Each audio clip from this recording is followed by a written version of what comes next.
Or steps in while learning more about the community you live in sounds like a win-win. Grace Bradley shows us how in Bangor. Generating the memories and retaining them.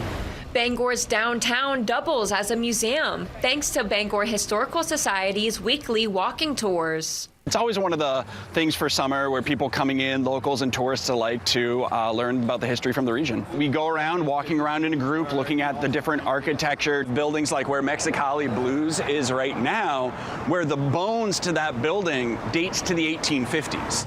The Bangor House, that was the most luxurious hotel in all of New England for a time period. Talking about the people, the citizens. Peter Eads, he started out as a publisher, and this is the approximate location as to where he would publish Bangor's first newspaper, the Weekly Register. The different events that have happened. This entire area on this side of Central Street, that was completely burnt down in 1911.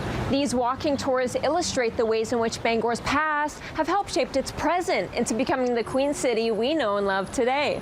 It's really about appreciation. We're just so fortunate to have all eras of architectural styles. I mean, Patty's has been there for quite a while, a long time, and you notice on a lot of these entryways, you see where they were doing a lot of the hand-laid tile with the business names on it. So it was Sweets Market and Pharmacy. Seeing these legacy buildings, and then you look at what used to be Freeze's, now the Discovery Museum. I mean, it's linking the past to today, sharing the information amongst different generations. Grace Bradley, WABI News, Bangor.